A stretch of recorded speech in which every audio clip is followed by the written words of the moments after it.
And welcome everybody to another edition of the GSMC Sports Podcast brought to you by the GSMC Sports Network. As always, I'm your host, Kenneth Grunfelder, and it's great to have you guys here on this Thursday, March 27th. We have a lot to cover on the show today. Before I get into all that, just want to remind you guys, as always, to tip or donate, get your comments recognized. Make sure to hit that super chat button in the chat if you want to see me acknowledge any thought or comment you may have throughout the live broadcast. It makes the show more lively, more entertaining between myself, the host, and you guys, the viewers. We appreciate you guys' viewership each and every day, so any contribution you can make to the show means the world to us as we put out content for you guys each and every day. And also, the other way to help out the show is by going to the link at the bottom of the show segment on the ticker, GSMCPodcast.net. That is GSMCPodcast.net. So let's get into what we are going to discuss for today. So we're going to start off the show. We're going to talk about LeBron James.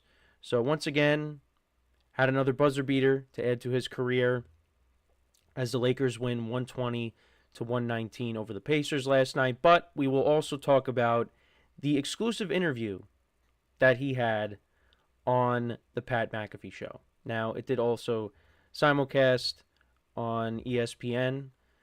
So, depending on if you watched it on Pat McAfee's channel or ESPN's channel, you may or may not have experienced some audio issues. Now, we'll get into that as well. Then in the second part of the show, we will talk about the Sweet 16 games for tonight. There's 4 games. We'll talk about them. I'll give you my picks, update you guys on the bracket, how it's looking, my bracket. So that'll be the second part of the show. Third part of the show, we'll get into some baseball. I will give you my predictions for the divisions in the National League and also give you my 3 wildcard teams as well.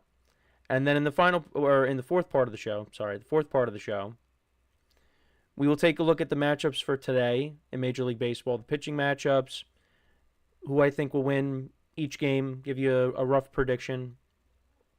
And then in the final part of the show, I will break down the Ravens season, 2024 season overview, how their season went and what they've done in the offseason and what maybe they could potentially do with their first round selection. So that's the rundown for the show today. Let's get into the first topic, though, which is talking about LeBron James.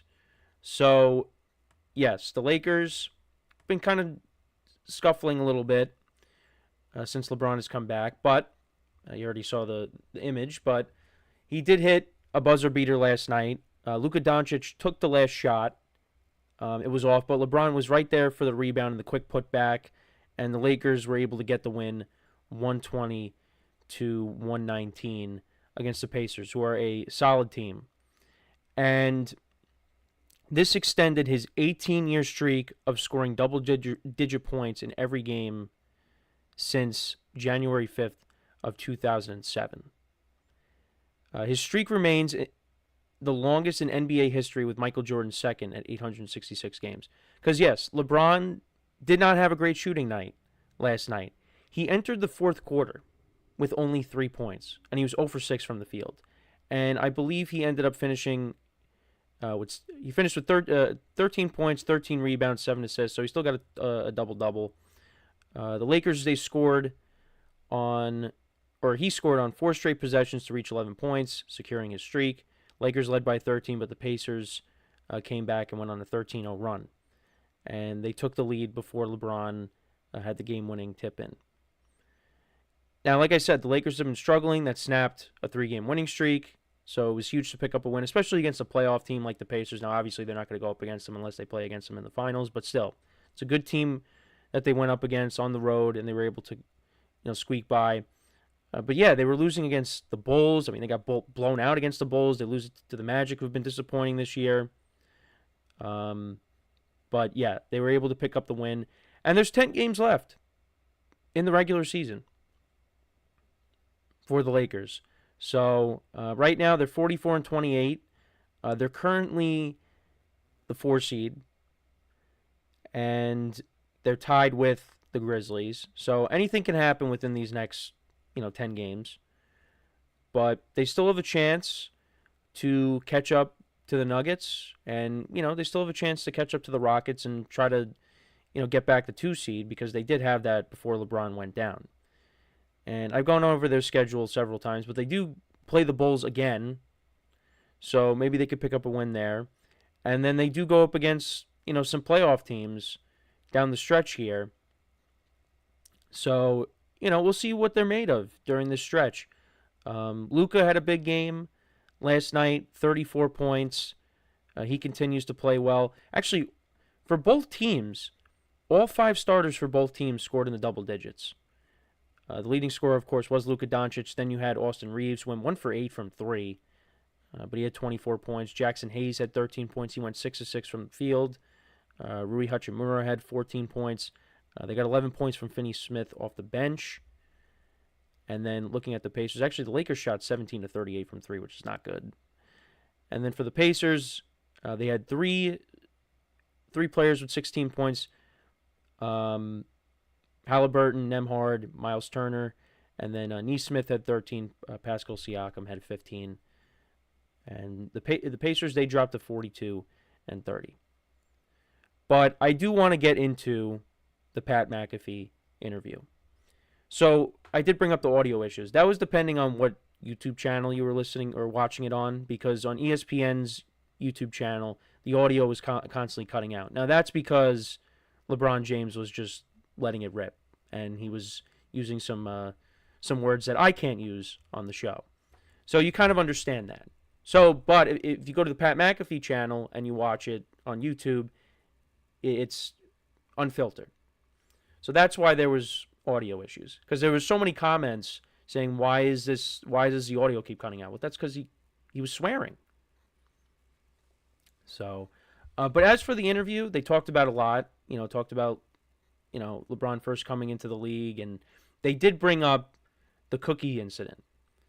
And we talked about this in our production meeting. Now, I wasn't aware of this incident until it was brought up to me and the other hosts in the production meeting. I mean, they might have knew about it, but I didn't know about this with Pat Riley, and how, on the flights, during LeBron's time with the Heat, you'd have the people make chocolate chip cookies for LeBron, and then eventually that stopped. And supposedly that kind of led to the falling out between Pat Riley and LeBron, or one of the reasons why that led to the falling out between those two guys. And then LeBron ended up leaving and going back to Cleveland. So that was talked about. He talked about, Dwayne Wade leaving as well. Also, they did bring up Michael Jordan as well. And LeBron talked about how their relationship is fine. There's no issues. He said that, they don't really talk because right now LeBron's still playing. And he hopes that once he retires that, they can have an even better relationship. And he talked about, his relationship with Kobe, and, how it was always, competitive when they were playing, and how Kobe was very welcoming when LeBron came to LA and said, he would help him out, if he needed anything during his time there. But yeah, so there was that. But the main thing I did want to talk about is the ongoing beef between him and Stephen A. Smith. Now, this is just, my opinion. Now, LeBron said on the subject that, he doesn't care if you're just talking about, if you're an analyst, if your job is to, critique what players do on the court, their performances, he doesn't care about that. What he cares about is if it gets personal, when you start talking about family. Now, I've had this conversation with my friends. It is their job. So I can't tell you specifically what Stephen A. Smith said about, now, we're talking about now his son, Bronny James. I can't tell you what specifically Stephen A. Smith said that ticked LeBron off, that led to the altercation when Stephen A. was at Crypto.com Arena and LeBron approached him, and you saw the video that came out. I don't know what exactly Stephen A. Smith said on television that led to LeBron going over and talking to him. But he said something that LeBron didn't like. And, I remember Stephen A. commented on it and said that, that was a father that was talking to him. So Stephen A., whatever he said, LeBron didn't like. But if Stephen A was strictly just talking about Bronny's level of play, and that's what ticked LeBron off, well, that's his job. And, you kind of put yourself in a tough spot because, this just so happens that, you got a player that's LeBron's son that is now playing in the league, and there are times where you have to talk about him. Now, Bronny actually had a performance the other night in the G League where he put up 39 points. So maybe he could turn himself into a good NBA player if he's showing improvement. And they also brought up the when Bronny suffered the cardiac arrest, and LeBron talked about how it was I think he said it was a birth defect, and that was kind of the cause of why that happened. So Bronny's been through a lot. He could have lost his life, and we should be happy that he's out there and he's playing basketball now. Obviously, people have strong opinions on him being in the NBA, and LeBron is a direct cause of that. But yeah, you got to remember that happened too, and we got to sit back and just say, hey, look, at least he's out there and he's healthy, because it could have been really bad. But yeah, so LeBron was talking about the Stephen A. Smith stuff and just how, don't get personal. And, he just said, and he kind of mocked Stephen A., saying, Stephen A.'s probably watching, can't wait to, talk about this and how, LeBron's talking about him, and, he was just making fun of him and all that. And Stephen A. Smith has responded to it and says LeBron is full of it. But Stephen A. also did say that, if LeBron put his hands on him during that little that talk, that he would have swung at him. And then this led to LeBron posting on social media the video of Stephen A. Smith sparring, practicing his boxing. So that was a little petty, but again, that's just coming from me. So this is going back and forth. And the fact that LeBron was saying all of this on Stephen A.'s network is like a mic drop moment. So this is nowhere near towards the end here. This is going to continue, and a lot of people are interested in it. So that was interesting. But I do want to give Pat McAfee props because, a lot of people are saying how LeBron, he doesn't agree to stuff like this, right? He doesn't agree to stuff like this. And the fact that he went on it just shows you how far along Pat McAfee has come as, as a broadcaster, as a host of a show, of a major network. Well, I shouldn't say that because ESPN, brought his show on. But still, just being a host of that kind of show and how it's built up, and when you get guys like that, that shows that they're comfortable to go on your show. So hopefully I get to that point one day. But I wanted to bring that up as well. But yeah, it's very interesting. LeBron was on for an hour. But yeah, it was unfiltered. I mean, he was swearing. But look, that's what Pat McAfee's show is. When it's not on ESPN. So, let me know what you guys think, though, about what LeBron said. The feud between him and Stephen A. It's very interesting. And like I said, it's gonna continue to go back and forth. So we're gonna take our first break of the show now. And then when we come back, we will talk about the Sweet 16 for tonight. I will give you my predictions, and I will update you guys on how the bracket is looking currently. So with that being said, stick around, and we'll be right back here on the GSMC Sports Podcast.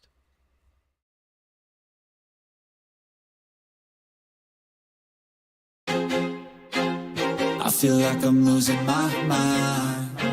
Is everybody in the world blind? Please, Lord, give me a sign, a sign. I feel like I'm losing my mind. Is everybody in the world blind? Please, Lord, be the greatest. Everybody on the fake shit, I look around and feel like everybody is the fakest. I make this every day and I'm impatient, hoping one day I blow up from the basement. Statement, the top is so vacant, I don't hear shit that I think is amazing. Waiting for my day when I'm playing sold out shows with 1,000 faces. Hey, give me that crown, get in my way and to be put down. It ain't your place, all this my town. If I want that shit, then I'll get it right now. I'm losing it, the noose it fits, some losing shit, a stupid myth. You choose to live or choose to dip, you choose to fight or lose your grip and lose a gift. Oh, I feel like I'm losing my mind. Is everybody in the world blind? Please, Lord, give me a sign, a sign. I feel like I'm losing my mind. Is everybody in the world blind?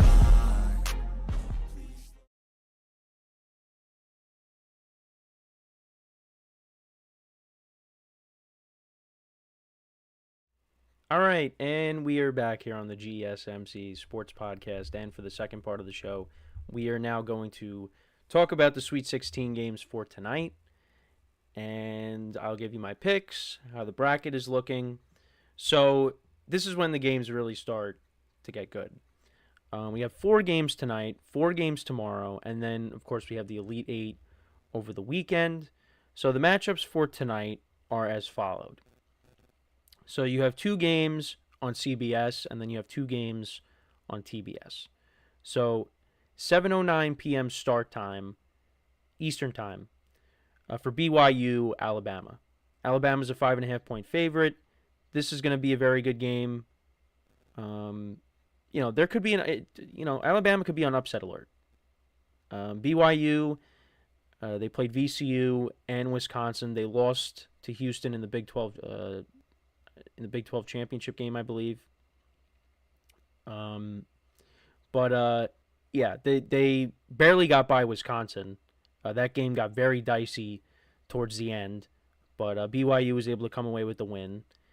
And for Alabama, listen, they're trying to get back to the Final Four. They beat Robert Morris, who gave them a tough time, and then they beat St. Mary's.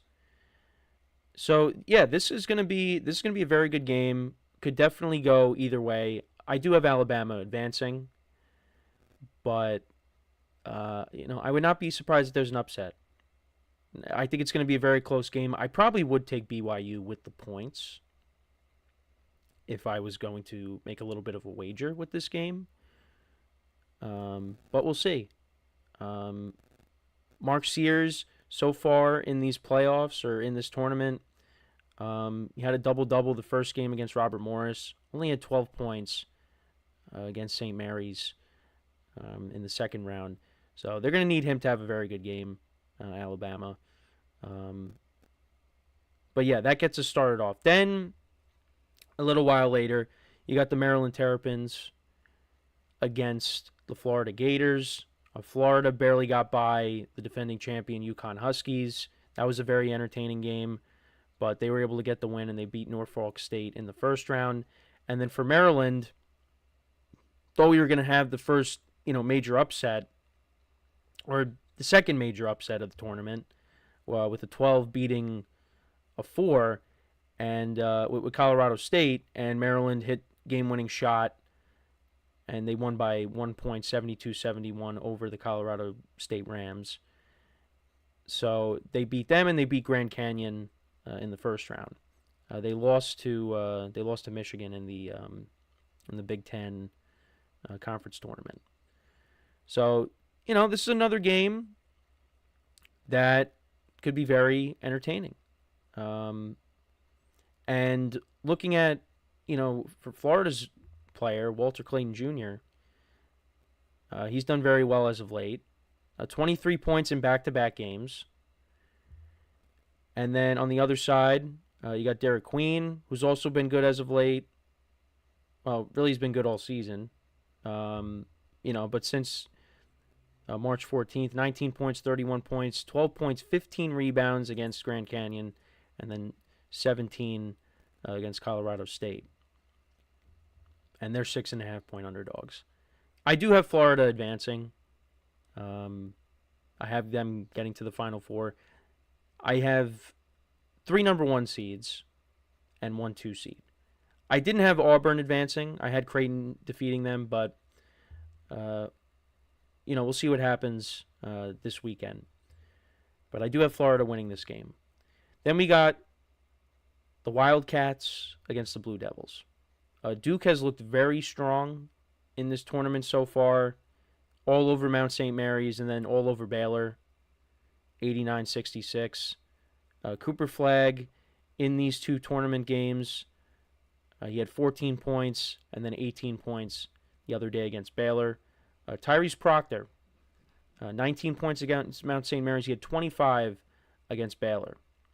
But they will be going up against an old friend in Caleb Love, who spent some time, who was with UNC, and he's coming off of a 29-point performance against Oregon. I mean, he was the driving force in that game. And they're 9.5-point underdogs in this game as well. Now, when it comes to both teams, it's going to be Duke's defense. It's going to have to come up big in this game as well. Right now, they're number 4 in defensive efficiency with their number 1 offense. And they held Baylor to 66 points and 36.8 shooting percentage in the game. Now, that's going to be a little different going up against the Wildcats, but I still like Duke to win this game. Now, again, you got Caleb Love, who has gone up against them before in big games. So you do worry about that from a Duke perspective. But, listen, I have Duke winning the whole thing. I need them to win this game. I think they should win, but it's going to be tough. And then we got the Razorbacks and Texas Tech. So I do have Arkansas advancing to the Elite Eight. Now, that was solely on the fact that they have John Calipari.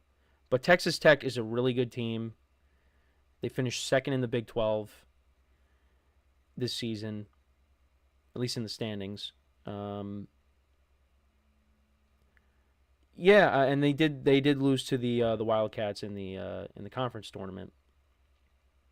So I could definitely see this being the round where Arkansas does end up losing. I mean, looking at the rankings for both teams, I mean, Texas Tech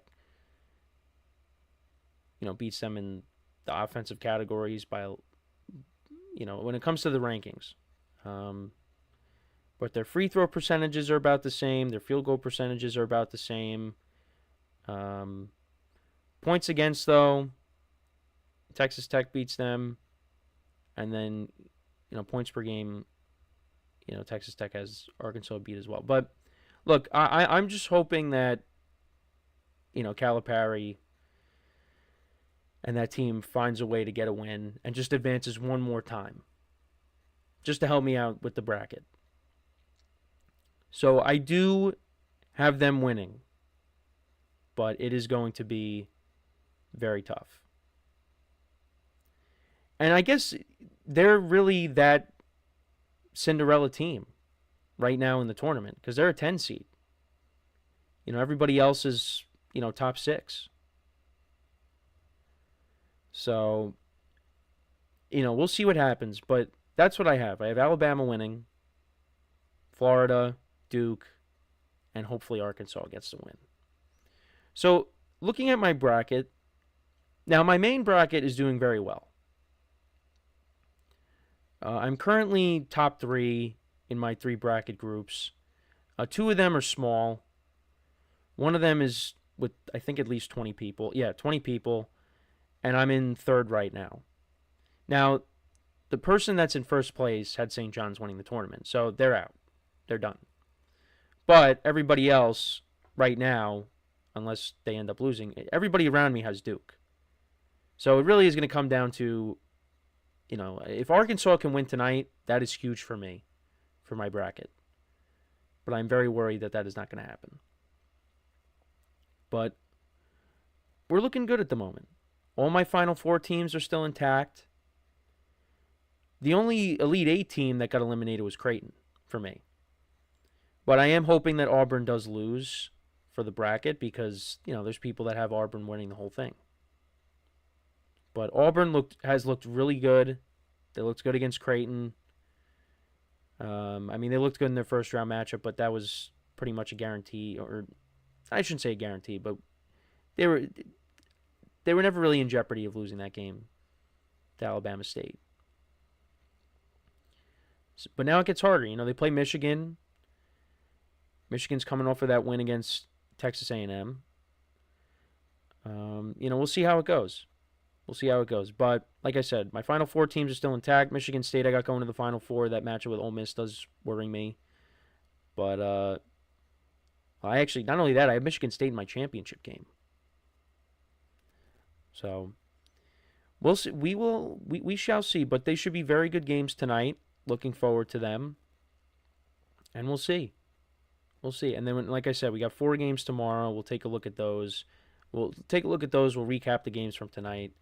But yeah, so we got Ole Miss and Michigan State, and then we got Kentucky and Tennessee, so a SEC matchup. Then you got Michigan representing the Big Ten against Auburn in the SEC, and then you got Purdue and Houston. Big Ten versus Big 12. So those are the 8 games. Like I said, we'll take a look at the other 4 tomorrow. And then Saturday starts the Elite 8, and we'll see who makes it to the Elite 8. But let me know what you guys think, though, about your brackets or the games tonight. Who do you think wins? Let me know in the comments. So before we go to break, just want to remind you guys once again to tip or donate and get your comments recognized. Make sure to hit that super chat button in the chat if you want to see me acknowledge any thought or comment you may have throughout the live broadcast. It makes the show more lively, more entertaining between myself, the host, and you guys, the viewers. We appreciate you guys' viewership each and every day, so any contribution you can make to the show means the world to us as we put out content for you guys each and every day. And also, the other way to help out the show is by going to the link at the bottom of the show segment on the ticker, GSMCPodcast.net. That is GSMCPodcast.net. So, when we come back from our next break, we will talk about baseball because baseball starts today. We will start off the baseball stretch here of the show by talking about the National League. I'll give you my predictions for each division, who I have coming out of the wild card spots. So you don't want to miss that. So that is what we'll get into when we come back from our next break. So with that being said, stick around and we'll be right back here on the GSMC Sports Podcast. Looking for your daily fix of sports talk without having to pay for it? GSMC Sports Network is available on YouTube. Just search GSMC Sports Network. Get your fix of daily sports talk shows on YouTube, absolutely free. NFL, college football, NBA, MLB, MMA, UFC, fantasy football, and so much more. GSMC Sports Network has shows running all day long, with new sports shows starting every 2 hours. Just like on your favorite cable sports channel, except GSMC Sports Network is absolutely free. Just search GSMC Sports Network on YouTube to catch one of your new favorite shows, like the GSMC College Football Podcast, Chip Shot Football Podcast, Hoops and Heels Women's Sports Podcast, GSMC Basketball Podcast, and so many more. Check it out for yourself. GSMC Sports Network, now available on YouTube absolutely free. Search GSMC Sports Network on YouTube right now.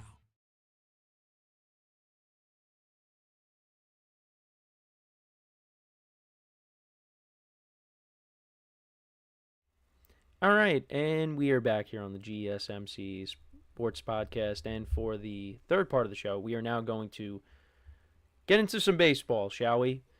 And I will give you my predictions for the National League, who I think is going to win each division, who's going to make the wild card, and maybe I'll give you a World Series prediction towards the end. So, taking a look, now these are the over-unders that I have for win totals. So, for the National League East, the Braves 93.5 wins, the Mets 90.5 wins, Phillies 9.5, Nationals at 7.5, Marlins at 63.5.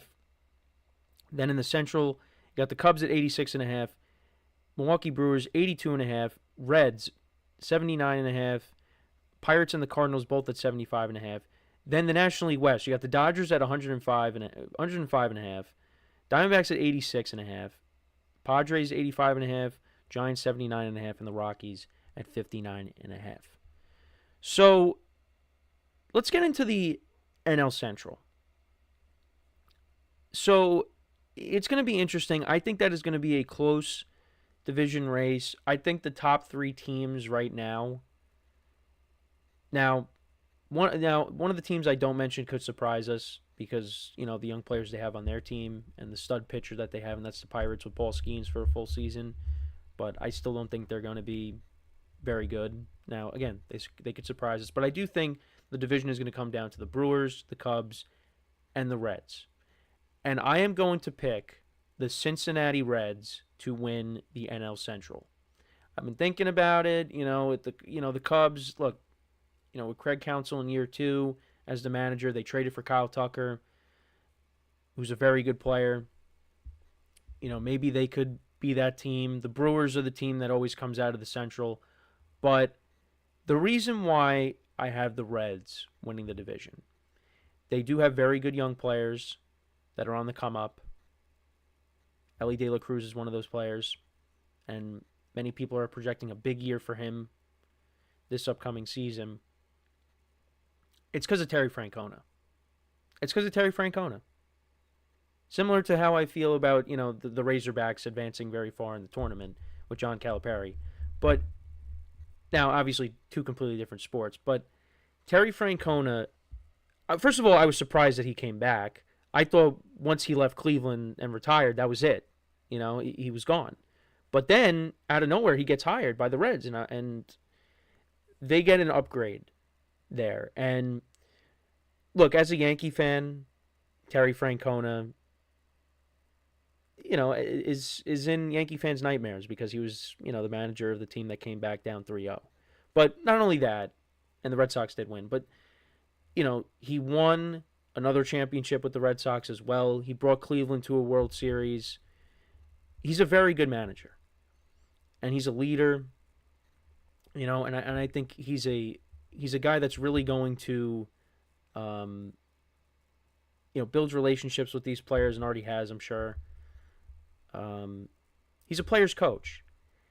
And I think he's going to bring the best out of this young team. And I really think they're going to take that next step. And they'll come out of the Central. If you were to do a rankings of the managers in the division, Terry Francona is at number 1. So that's kind of my reasoning. Now there are some guys that are hurt. I think Spencer Steer is hurt, but I don't know. I like the Reds with Francona as the manager, so I'm gonna take the Reds to win the National League Central. Now, could they be a playoff team? If they don't win the division, could they still make the playoffs? Yeah, they could, but it's going to be very tough. I think the pathway for them to make the playoffs is to win the division, because I just think you have, the National League is loaded. So I got the Reds coming out of the Central. Now, the other 2 divisions, well, one of them, we'll get it out of the way. Dodgers, I got winning the NL West. There's not really much to say about it. Defending World Series champs. Their lineup is very good. Their pitching is very good. They have a lot of depth there. And they're going to be a very exciting team to watch, though. Even though a lot of people are not too thrilled with them, what they've been doing over the last couple of years, with how they've been able to allocate their funds, they're going to be a team that, when they're on national television, you're going to watch. The rotation, getting Blake Snell and Roki Sasaki. Tyler Glass now comes back. Yoshinobu Yamamoto in year 2. Ohtani's eventually going to pitch. We're getting positive updates on Mookie Betts. So it was just I know yesterday I kind of was saying, was there an update on Mookie Betts? But it was just my friend saying how the whole situation is just, it's sad to see. But we are getting positive updates on that front. So hopefully Mookie, is good to go. And there's no more issues there with what he's dealing with. But they're going to be a very good team. They're going to be a very good team once again. They're going to be even better. They just have a lot of pitching depth. I think that's really the key because you see all these pitchers going down. They have a ton of depth, and they're going to be able to withstand it. So I got them winning the division though. NL East, I could definitely see the Phillies, the Mets, or the Braves winning it. I do have the Braves winning it. I think you're going to see a bounce back from guys like Matt Olson and Austin Riley. Hopefully Spencer Strider comes back and is, himself prior to his injury. Same thing with Ronald Acuna, although 2 different injuries and 2 different players. But Ronald Acuna is not going to be back right away. He'll be back, I think, May, right? So, and they signed Jerkston Profar, which was an under-the-radar signing. They got to stay healthy. They got to stay healthy, right? They dealt with a ton of injuries last year, and despite all that, they still made the playoffs. And they got knocked out pretty quickly. But I just think this is the team to beat if they are clicking on all cylinders. I got them winning the division. Now, in terms of the wild card teams, it's very tough. It's very tough. I think the Mets will make the wild card. I would put the Phillies in there as well. And then that last wild card spot is tough because you could say like maybe the Brewers make it as a wild card or the Diamondbacks, but the Padres people are down on because they could end up trading a lot of their guys because they might not be able to afford the team that they currently have. I still think the Padres are probably the second best team in that division. Now, the Diamondbacks could be very good with their pitching. I'm going to give the Padres that third wild card spot. So the Mets, the Phillies, and the Padres. The Phillies, this could be one of their last runs. Their lineup is getting older. But they still have Zach Wheeler. You still have Aaron Nola at the front of that rotation. They traded for Jesus Luzardo. Which, again, back of the rotation guy. Ranger Suarez was good for them last year. He's hurt right now, but hopefully they get him back. But yeah, I got the Phillies making it as a wild card team. And then we got the Mets. Look, the pitching does concern me, but they were able to make it work last year, and they got Juan Soto. They have Juan Soto now. I think the lineup is solid at the top. Now, they're missing Francisco Alvarez, their catcher, and that does hurt the lineup. But with Lindor and Soto and Alonso and Mark Vientos as well, I got to see Mark Vientos, homer off of Garrett Cole last year in the Subway Series game I was at. And Mark Vientos had some big hits in the postseason as well. The lineup's good. The lineup's good. Nimmo is a good player. The pitching, again, is what concerns me.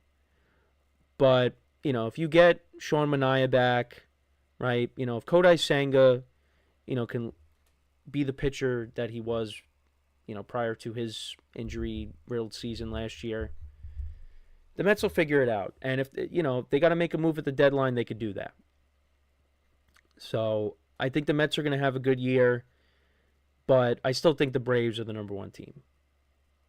So to run through it, I got the Reds winning the Central, Dodgers winning the National League West, I got the Braves winning the East, and then I have the Phillies, the Mets, and the Padres. So now World Series prediction. Now, one of my friends sent this prediction, but I do have the Dodgers getting back to the World Series again. Now, injuries could happen. Upset could happen. But I just think if the Dodgers are close to healthy when we get to the postseason, I don't think there's really any team that's going to knock them off. I don't. I think there will be teams that come close, but I just think, you get to a 7-game series, you might push the Dodgers as best you can, but they're just better. So I got them getting back to the World Series. The American League is interesting. I don't have the Yankees getting to the World Series, but I to be honest, yeah, I was going to pick the Rangers. I was going to pick the Rangers. You know, like their lineup is really good. They got good young players in that lineup, and they got a nice blend with veterans as well. You know, Corey Seager, Marcus Semien, and they're pitching. You know, if Jacob deGrom can turn back into the Jacob deGrom that we know he can be, or at least a variant of it, like I said when I talked about deGrom last week, they're good. And they got a Hall of Fame manager in Bruce Bochy. So I think that might be the team to beat in the American League. But could be wrong. You know, they won 78 games last year. They need guys to stay healthy because they dealt with injuries, and also Adolis Garcia. He needs to have a bounce-back year because he was kind of disappointing. But that's kind of where I'm leaning. Rangers, Dodgers, and I think the Dodgers are going to repeat. Now, if you remember, if you've watched me doing shows here, we had the Chiefs three-peating, right? And I got that wrong. So now I'm taking the Dodgers to repeat. So maybe I will be wrong with that as well. That would be something that I would be okay with being wrong. But that's what I got. Dodgers over the Rangers. Say that goes, 6 or 7 games. So yeah, those are my predictions. Did the American League yesterday, the National League today. And we're not done with baseball just yet because it is opening day. And we are going to talk about the games for today, the pitching matchups. I will give you picks for those games when we come back from our next break. But let me know what you guys think, though, about my predictions. If you did not see the American League predictions, go check them out. They were on yesterday's show. But yeah, let me know what you guys think about the National League predictions, my World Series prediction. Let me know in the comments. So yes, when we come back, we will take a look at the matchups for today. I think some of the Yankees lineup was released. I saw that. We'll see if some of the other lineups were released as well. We'll take a look through those. We'll also take a look at the pitching matchups, like I said, and I will give you my predictions for the games today. So with that being said, stick around, and we'll be right back here on the GSMC Sports Podcast.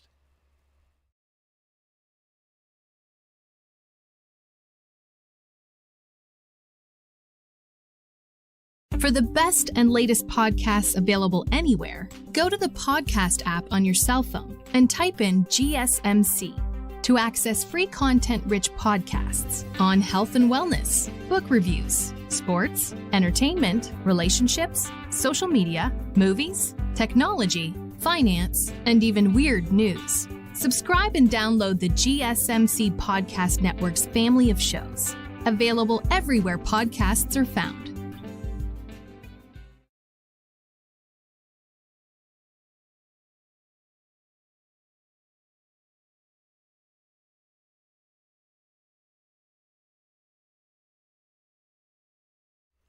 All right, and we are back here on the GSMC Sports Podcast, and for the fourth part of the show, we are now going to take a look at the games today in Major League Baseball, the pitching matchups, who I think will win each game, give you a rough prediction. But yes, happy opening day to those that celebrate. So everybody's playing today. What I don't like is that a lot of these teams, they play today, and then some of them just don't play tomorrow. And then they're back on Saturday. It just makes no sense. Why is it set up that way? And one of those teams is the Yankees. It always annoys me that they do this. But yeah, so Yankees actually get us started 3:05 p.m. Eastern Time. We got Freddie Peralta against Carlos Rodon, who will be the opening day starter for the Yankees with no Garrett Cole. Makes me sad. But, yeah, last year, Freddie Peralta in 32 starts, 11-9 with a 3.68 ERA. Was not great in spring training. He had an ERA over 8. But, look, if it happens in spring training, it's one thing. But if you start to see that happening in the regular season, well, that's a problem. And then Carlos Rodon, I mean, he had an ERA over 5.4. And 10 innings in spring training. Last year, 16-9 with a 3.96 ERA. And he was solid in the postseason. But during the regular season, there was that rough stretch in like July where he couldn't get anybody out. He was giving up, 8 runs like every start, 6 to 8 runs like every start. But he was able to figure it out, and like I said, he pitched well in the postseason. And the Yankees are going to need him to step up this year, especially with the injury to Garrett Cole. Now, like I said, the Yankees, I did see their lineup was announced. There is no lineup announcement for the Brewers yet. So this is the Yankees lineup for today. You got Austin Wells leading off, who is the first catcher in Yankees history to ever lead off. Then you got Aaron Judge batting second. Cody Bellinger fourth, Cody Bellinger third, Paul Goldschmidt fourth, Jazz Chisholm fifth, Jason Dominguez sixth, Anthony Volpe seventh, Ben Rice eighth, Oswaldo Cabrera ninth, and Oswaldo Cabrera is playing third base. But yeah, Judge is in right, Bellinger in center, Goldschmidt at first, Jazz at second, Dominguez in left, Volpe at short, Ben Rice is DH, and Oswaldo is at third. And we'll see what happens. I think this game could go either way, honestly. But you know what? I'm going to say the Yankees win. Get off on the right track here. Get a win. I think it really is going to come down to how Rodon pitches. Because if he gives up like a 5 spot in the first inning, I think the Brewers are going to win that. But could be close. Could be a close game. I'm excited. I'm excited to get it going. So then we got the Orioles and the Blue Jays who start around the same time. You got Zach Eflin and Jose Barrios. This game is in Toronto. The Blue Jays do have their lineup. So you got Bo Bichette leading off, playing short. Vladimir Guerrero Jr. at first. Anthony Santander batting third. Big free agent acquisition. Andres Jimenez, who they got in a trade from the Guardians, he's batting fourth. Alejandro Kirk will be catching. George Springer all the way down to the number 6 spot. He'll be in center field. And then you have Will Wagner DHing, batting 7th. Ernie Clement is playing 3rd, batting 8th. And then you got Alan Rodin in the starting lineup. And he'll be batting 9th and in right field. Blue Jays, let's see what kind of season they have. The lineup is not bad, but not great. Santander, I think was a good acquisition, and I think he's going to have a good year for them.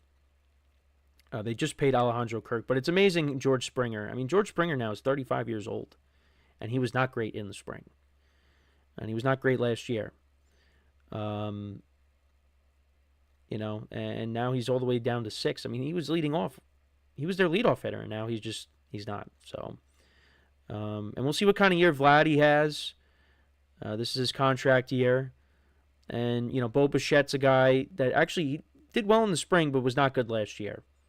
So maybe he bounces back. And they got some young players towards the bottom of the lineup. We'll see what happens. I did have, like I said, I picked the Orioles to win the division, which I maybe was a little too out there, but we'll see. We'll see. But you know what? I like the Orioles to get the win here. You got Garrett Crochet making his debut against the Texas Rangers. A good pitching matchup between him and Nathan Eovaldi. Eovaldi last year, 12-8 with a 3.8 ERA.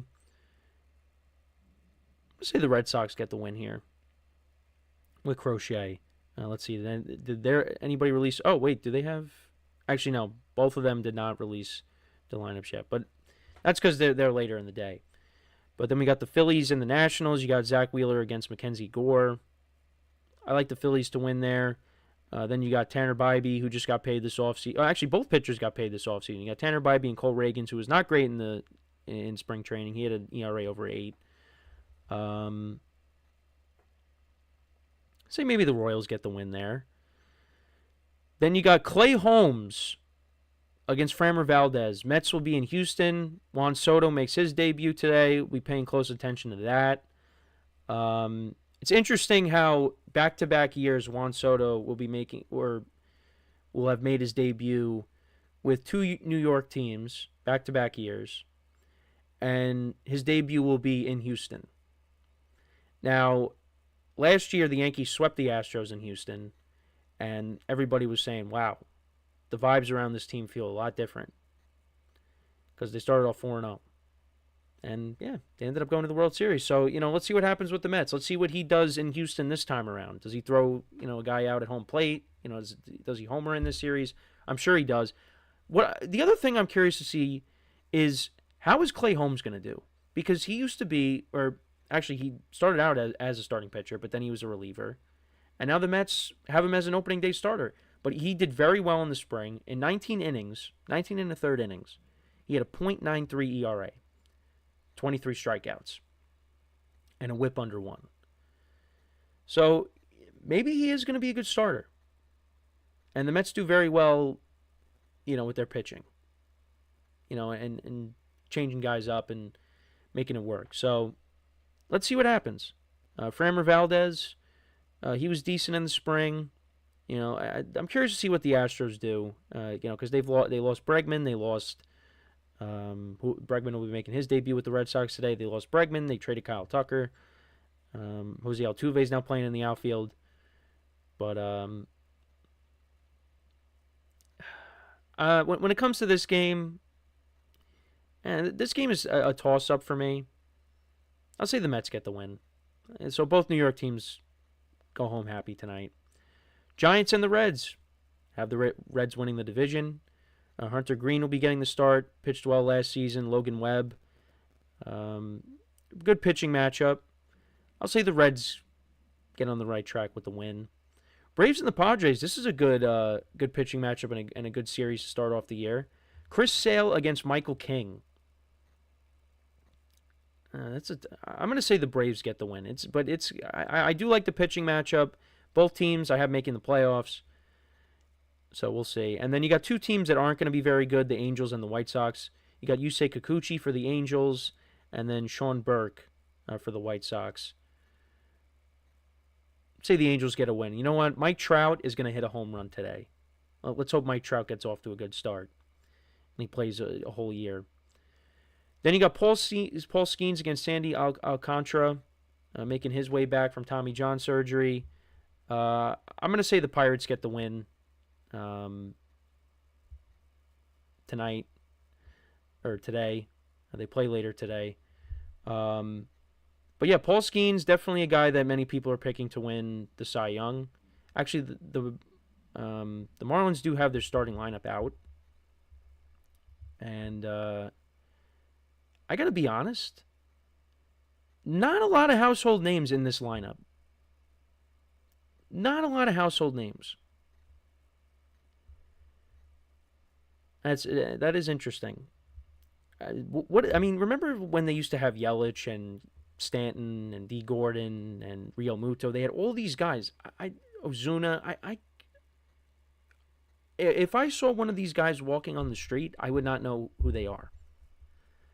And no offense to them.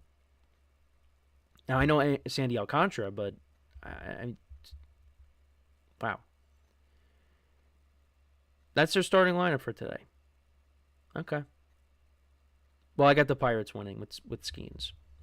Then we got Pablo Lopez against Sonny Gray. Twins, they were leading the Central last year, and then they collapsed at the end. I like the Twins to win. Then you got a good pitching matchup: Tigers and the Dodgers. Blake Snell and Tariq Skubal, two southpaws going at it. I think the Dodgers win a close game. They win a close game. And then you got Zach Gallen and Justin Steele, the Cubs and the Diamondbacks. I like the, you know what? I say the Diamondbacks get the win. And then Luis Severino for the Athletics tonight against Logan Gilbert. Say the Mariners get the win there. That game's in Seattle.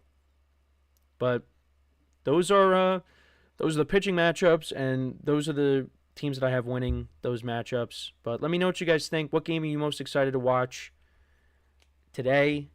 Really excited. Baseball is back.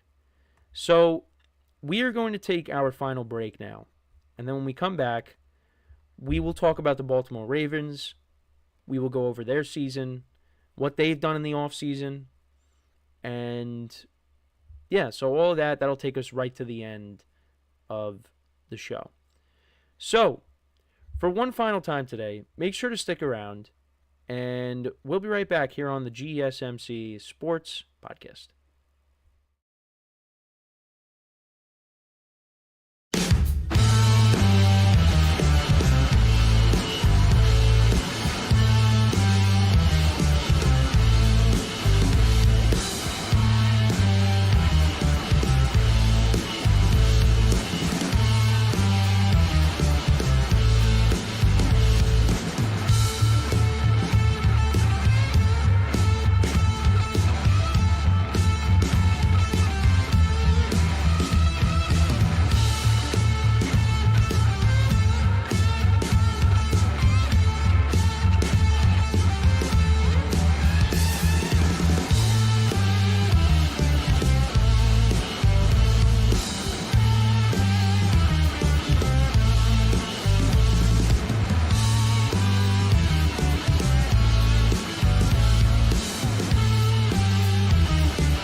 All right, and we are back here on the GSMC Sports Podcast. And for the final part of the show, we are now going to do a season overview on the Baltimore Ravens. We'll take a look back at their year and what they've done in the offseason so far. So, the Ravens, a team that, many people had high expectations for going into the year. And did they live up to their expectations? Well, look, Lamar Jackson, first team All-Pro. They signed Derrick Henry, and he had a big year. Ravens won 12 games. However, they did get knocked out in the divisional round. And another disappointing end to their season. Now, they got things started off with a very entertaining first game of the year, and that came against the Kansas City Chiefs on opening night. The Ravens, they were this close to scoring a touchdown at the end, and then they were going to go for two to try to go for the win. Isaiah Likely, his foot was just out of bounds, and yeah, they ended up losing the game and they actually started off 0-2 on the year, because then I don't know how this happened, but they lost to the Raiders at home in week 2. And then that's when I thought, oh, maybe, my Raiders prediction wasn't so bad. They beat the Ravens on the road. But then the Ravens then proceeded to win their next 5 games. However, they did almost blow a lead against the Cowboys. They were up big, and then the Cowboys made things interesting towards the end. They outscored the Ravens 19-0 in the fourth quarter. But Derrick Henry had his first big game as a Raven. 25 carries for 151 yards and 2 touchdowns. But yeah, the Ravens got their first win of the season, and then they beat up on the Bills. Derrick Henry had almost 200 yards rushing in the game. Lamar Jackson, 2 touchdown passes in that contest. So that got them back to 500. Then they had that shootout with the Bengals. They were down 10. Lamar Jackson had that signature play where he stiff-armed, I think it was Sam Hubbard, and then he threw a touchdown to Isaiah Likely, and they were able to come back down 10. Lamar had 4 touchdowns in the game. The Ravens ran the ball for almost 200 yards. They ran the ball for 175. They got the win, and they won 41-38 there. Then they beat the Commanders 30-23. They put up 40 against the Bucks, 41-31. So things were looking good. They were 5-2 at that point. And then I got the pleasure of watching them play against the Browns. Very entertaining game. And the Browns upset them in the game, 29-24. Lamar had a pretty good game. Zay Flowers was the leading receiver. The Ravens dropped a couple of interceptions in that game that probably would have changed the outcome. But, yeah, and what was concerning about the Ravens, the offensive line was a little shaky, and also their secondary was not very good. Their pass defense was struggling. But then they beat up on the Broncos. They won 41-10. They won on that Thursday night against the Bengals. They came back. They were down by a couple of scores. They came back and won that. But then they lose to the Steelers, 18-16. Chris Boswell kicked 6 field goals. And at that point, you thought, the Steelers going to win the division? But the Ravens, they bounced back. They got the win against the Chargers. Then the Eagles came in, and, they shut down that offense. The Ravens still ran the ball for a decent number, 166. But yeah, they held Derrick Henry to 82 yards on the ground. And the Ravens were up, 9-0. But the Eagles came back, and they ended up winning that game 24-19 behind good defense and also Saquon Barkley as well. And then they went into the bye. So they go into the bye at 8-5. But then they proceeded to win their next 5 games. They beat up on the Giants. They beat up on the Steelers. They beat up on the Texans on Christmas. They went 31-2. The only points the Texans got was from a safety. They beat up on the Browns in the regular season finale, 35-10. Then they beat the Steelers 28-14. And then we got to the divisional round, and they lose 27-25. And that was because of turnovers. Turnovers, missed opportunities. Mark Andrews drops that 2-point conversion. Lamar Jackson played very well in the second half. And had those turnovers not happened in the first half, you make the argument the Ravens probably win that game. But you had the turnover. Well, you also had the Mark Andrews fumble in the second half as well. So, some missed opportunities there. And they went home, and, now it's like another year of Lamar Jackson falling short in the playoffs. And looking at Lamar on the season, played very well, 4,100 yards passing, 41 touchdowns, 4 picks, passer rating of 119.6. Derrick Henry, almost 2,000 yards rushing, 1,921 rushing yards, 16 rushing touchdowns, and he also had 2 receiving touchdowns, so 18 touchdowns in total. Lamar Jackson had 915 rushing yards and 4 rushing touchdowns. Zay Flowers had over 1,000 yards. He had 4 touchdowns. Rashad Bateman got paid in the offseason. He had 9 touchdowns. Mark Andrews had 11 receiving touchdowns. Isaiah Likely had 6. A lot of touchdowns to many different guys. Justin Tucker has kind of had a rough offseason. Also had a rough year. 22 of 30 on field goals, and that's a 73%. Extra points, he was 60 of 62. For the defense, Roquan Smith was a tackling machine. He had 154 total tackles, 1.5 sacks. Kyle Van Noy had 12.5 sacks. Oweh had 10 sacks on the season. Matabuke had 6.5. A lot of guys with sacks on the Ravens. But, and then Marlon Humphrey led the team with 6 interceptions. But, yeah, the pass defense did struggle. It did get better towards the end of the year. But looking at the rankings, for the Ravens offense, they were first in total yards per game, first in rushing yards per game, and they were 7th in passing yards per game. One of the top offenses in the league. And then for their defense, they ranked 9 in total yards allowed per game. They were first in rushing yards allowed per game. But, against the pass, their pass defense was ranked 31st. So that really shows you the comparison. They were really good against the run, not very good against the pass. But yeah, they had the 2nd most sacks in the league. They had the 17th most interceptions in the league. Defense allowed 21.2 points per game, which is ranking 9th in the league. They were the best run, like I said, they were the best run defense. They allowed first in yards allowed per rush with 3.6. So yeah, pass defense is what they have to what they had to improve on. And I definitely would suspect they had to that in the draft.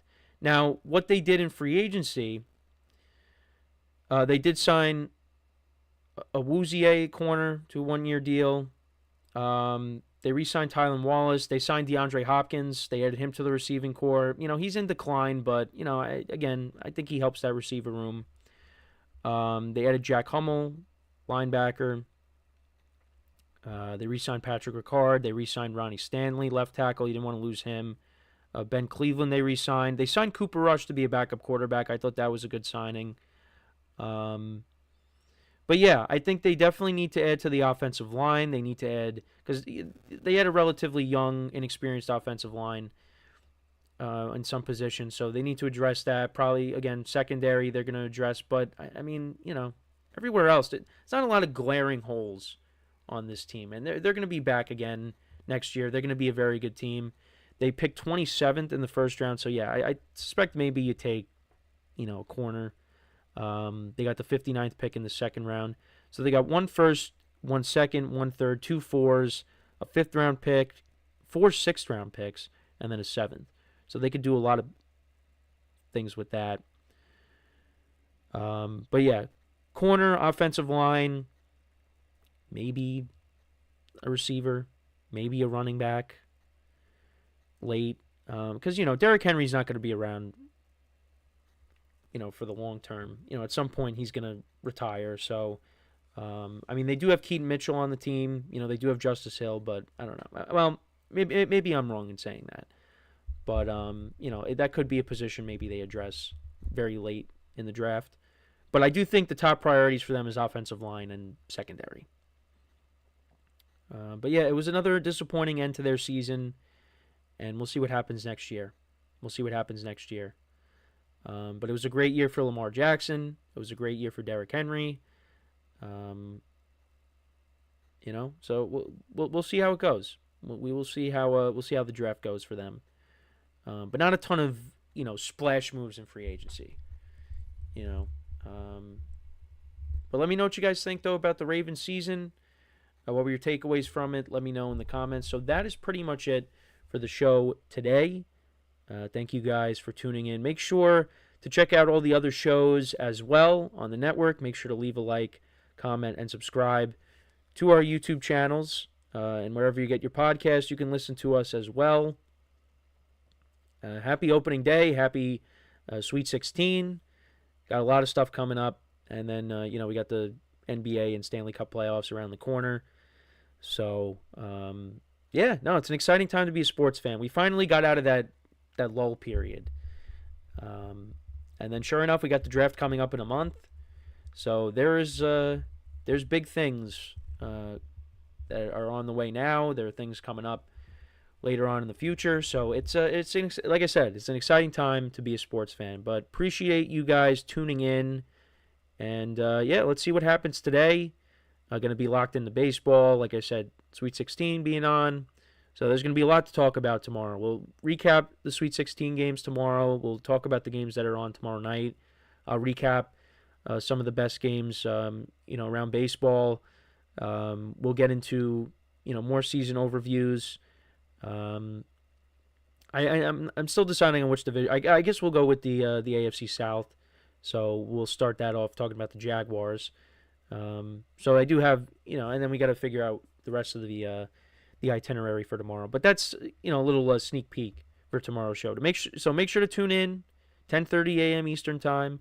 And until then, I'm Kenneth Grunfelder signing off from the GSMC Sports Podcast, brought to you by the GSMC Sports Network. Have a good day, and I will talk to you guys tomorrow. Take care.